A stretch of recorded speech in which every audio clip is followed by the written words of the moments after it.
Hello, and welcome to Grand Final History and this special supplementary episode for the 1928 season, focusing on the VFA's proposal to affiliate with the VFL. If you want the regular episode about the 1928 season and who will win the premiership, etc., then go to episode 32, 1928. A lot depends on you today. But if you want to learn more about the fractious relationship between the oldest football competition in Victoria and its more successful breakaway league, and what might have been in 1928, then listen on. As you may know, the VFA first formed in May 1877 by a number of Melbourne clubs to help coordinate games, and as the years went by, it became more structured, but not everyone was happy. The more successful clubs resisted attempts to pool admission revenue. There was also some unhappiness about the level of violence associated with some clubs, and there was also a push to update the rules of the game. So in 1897, 8 teams established the VFL. It would quickly become the more successful competition in attracting spectators, hence money, and hence better players. The Victorian Football League also saw itself as the senior competition, helping to organise the Australian National Football Council to ensure uniform rules across the country, and investing time and effort and money in promoting the game nationally, especially in New South Wales and Queensland. The Victorian Football Association managed to continue and to recruit additional clubs and attract a reasonable level of support and coverage in the newspapers. In the press, there were frequent calls for one organisation to control football in Victoria, but the VFA and the VFL did not have a good relationship, and cooperation was not common. At times, there was an agreement that players needed to get a clearance to transfer from one competition to the other. One of the reasons the VFL agreed to this was to stop VFA clubs cherry-picking established VFL players and paying them large amounts of money, which had an inflationary effect on the wages of other players. For example, Footscray, still in the VFA, recruited Collingwood's captain Con McCarthy as their captain coach in 1922, paying him £10 per week, compared to the £2 10 shillings he was getting at Collingwood. The agreement on clearances between the competitions succeeded in reducing the number of players switching competitions and reduced the wages spiral. But the agreement fell apart in the lead-up to the 1925 season, when the VFA claimed Coburg from the VFL Second 18 competition, and the league poached 3 clubs from the VFA: Hawthorn, North Melbourne and Footscray. The VFA threatened to take the VFL to court regarding this switch of 3 clubs, but it did not follow through. Instead, along with Coburg in 1925, they recruited Camberwell in 1926 and Yarraville in 1928. In March of 1928, the relationship with the VFA was raised at a VFL delegates meeting, with suggestions that the VFA associate itself with the VFL.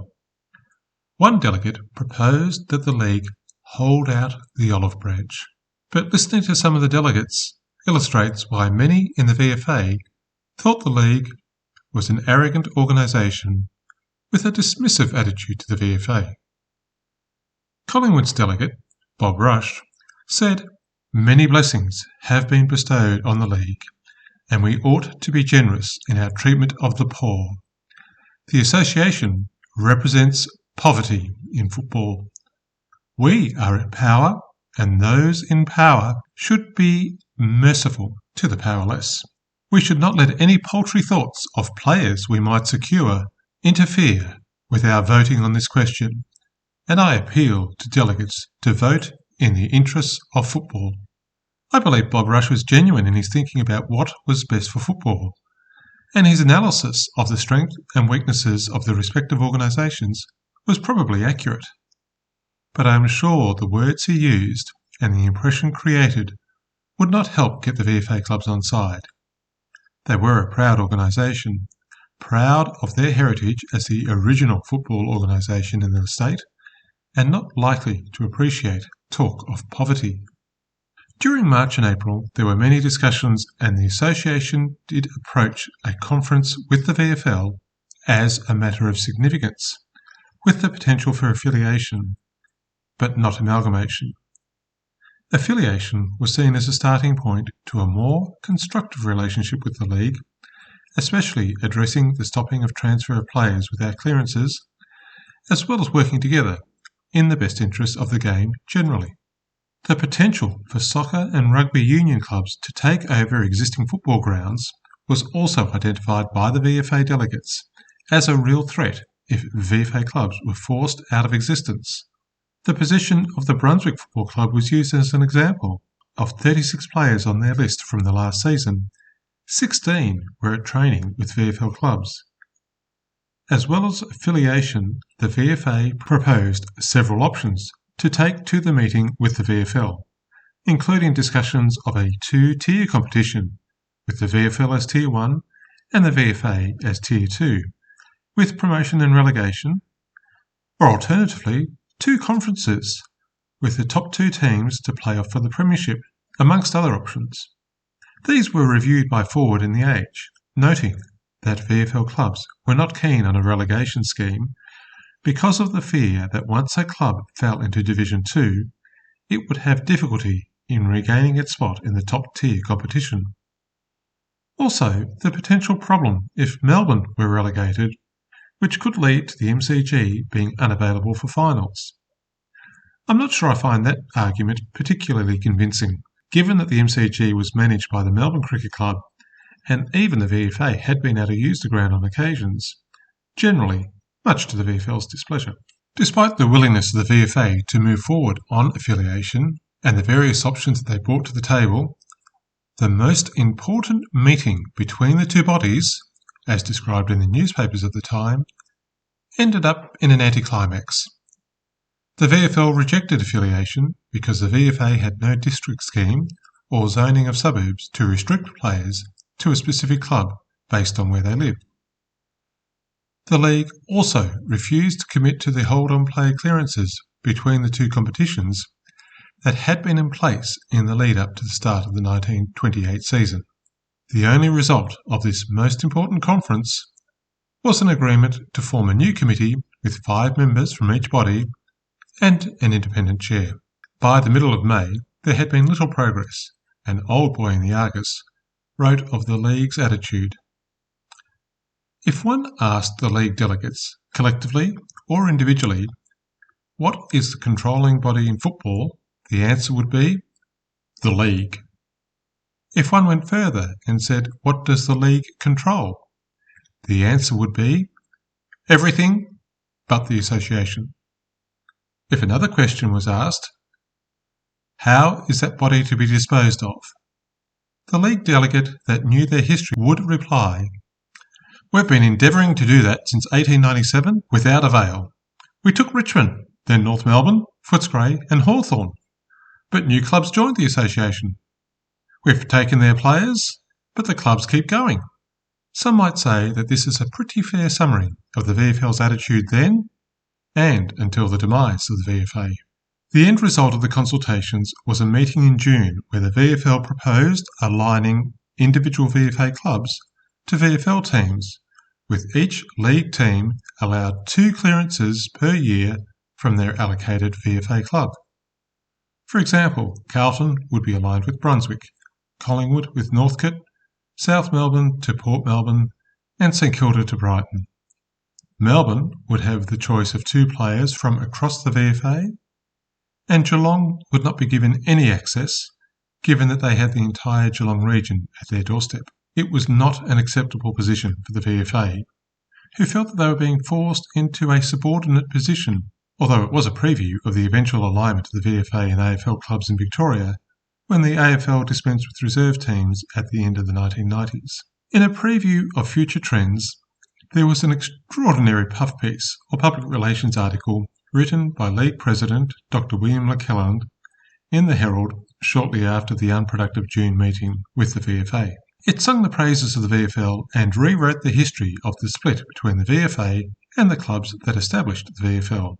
According to this article, it was not the threat to equalise gate revenue between all clubs that drove the formation of the VFL, rather the unruly behaviour when visiting teams were stoned by spectators after defeating the home club at certain grounds.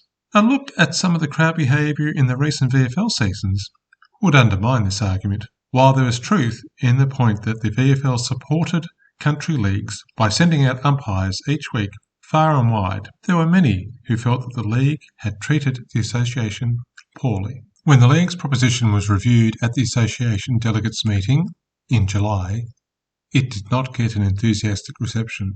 There was the concern that if a VFL club wanted their 2 players, those men would be forced to move to the league. Also, the association had been an innovator in Australian football, and affiliation with the VFL would mean following Australian Football Council rules. No room for the association's individuality. Despite these concerns, no final decision was made, and the subcommittee would work with the league subcommittee before any recommendations were made. At the end of July, the league and association subcommittees met again. The association said that the league's proposal was not acceptable.